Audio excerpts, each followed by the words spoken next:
In what ways does your media product use, develop, or challenge forms and conventions of real media products? Just like the trailer I analysed for my textual analysis, I use the conventions that you typically see in any trailer. For example, I use the institutions at the beginning of my trailer, just like the Paranormal Activity trailer.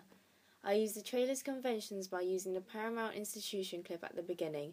The reason for this is to make the trailer look the part and looks professional.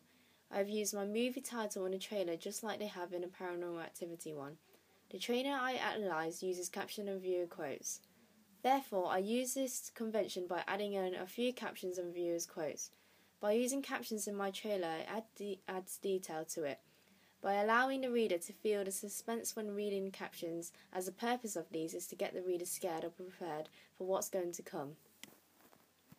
In my textual analysis trailer, Paranormal Activity shows narrative in it throughout the whole time. This is as the main character is talking to the audience constantly as he is using a handheld camera. With my trailer, I'd followed this convention by using the same technique to show narrative in the trailer. My main character is using a handheld camera too and is always talking to the audience, explaining what's happening in the movie. My textual analysis trailers do not use a building block in their trailer. I did this too to use the convention. This makes my trailer stand out from other trailers as most mainstream ones use a building block at the end. I use the same type of camera shots in my trailer like Paranormal Activity did. For example, when the characters are in bed and something crawls into it, they use a medium long shot to distinguish the set and show clearly what's happening. I did this too as I set up the camera in the corner of the room as if it was a CCTV-like camera. The camera shots used in the trailer in my textual analysis are mostly close-ups or medium shots. The trailer involves a handheld camera being used throughout the whole trailer. I also did this with my main character. However, instead of having a shot with the camera being shown in a mirror, the camera just focuses as a self-cam shot. Therefore, I have developed the conventions of the Paranormal Activity trailer. I've also developed the sounds being used on the Paranormal Activity trailer as I've used daunting sounds from GarageBand, and I also used the bang sound to create that effect. I challenged the convention in my textual analysis by having two females as my main characters. In my analysed trailer, Paranormal Activity uses a male and female acting as a couple. I challenged this as I wanted my trailer to be different, as it's typical of a film like this to use a couple. By using two females, this makes my trailer unique and it may appeal to my target audience more. Although I chose to use all females in my trailer, I think it would have made a slight difference if I had chosen to use at least one male in it, thus making my trailer look more diverse and open to all target audience, as my trailer may be interpreted as being targeted to just females as I only use female characters. The Paranormal Activity uses an Enigma feature button at the end of it to entice the audience to watch the movie or purchase it. It then goes on to showing a different list of cinemas telling the audience when and where the movie is going to be showing. I chose not to do this as I wanted to challenge this trailer. Though it may not be a convention of the genre, I chose to challenge the convention of this particular trailer. For my poster, some of the features I used for my textual analysis is the placement of the title. I have placed my movie title towards the end of the poster, which is at the bottom, where the title is on the Paranormal Activity poster. I stuck with this positioning as I think it suits the poster well by being towards the bottom. It's out of the way and the main focus is then on the image and not anything else. Like the Paranormal Activity poster, I've used a tagline on my poster. For example, I used one of the scariest movies of all times. What happens at night? You will be surprised. Are you ready? And the Paranormal Activity one uses what happens when you sleep.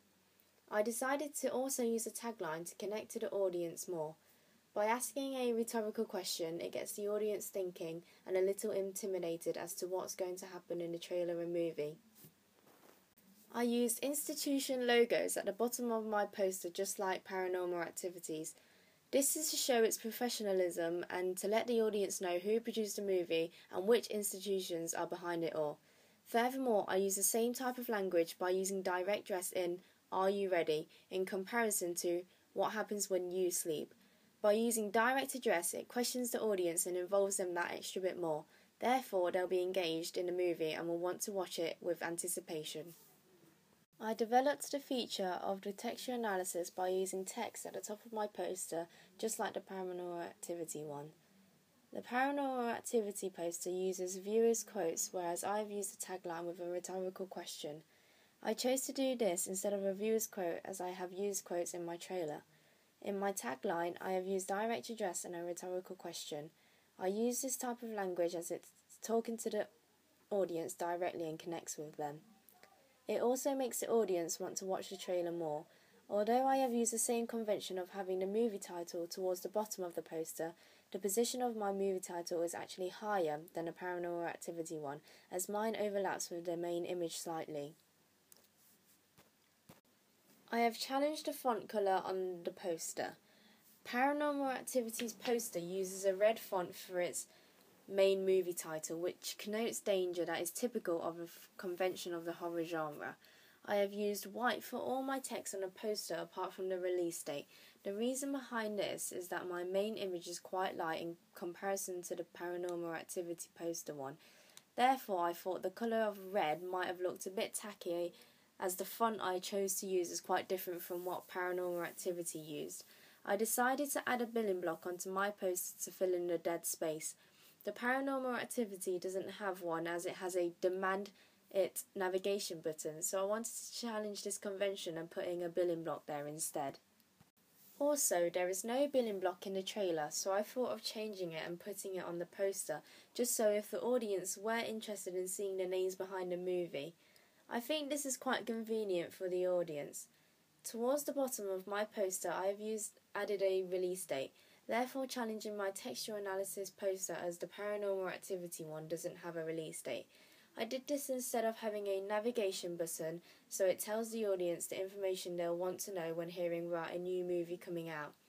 I have put the release date in red font so it stands out to the audience and can be easily seen by them.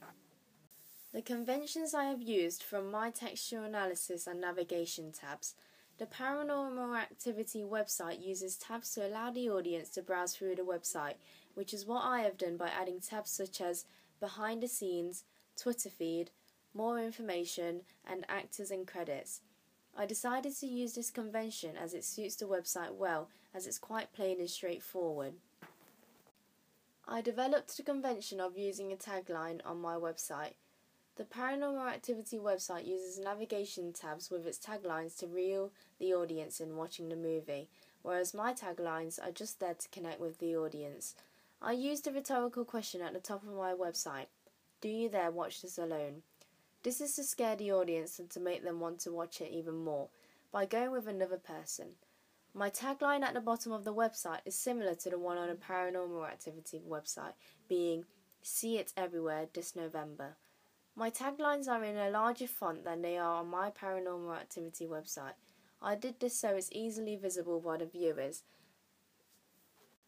As there is no official release date on the website, I thought about putting See it everywhere this November in a larger font so the audience can see clearly when the movie is going to come out, which shouldn't then cause any confusion to them.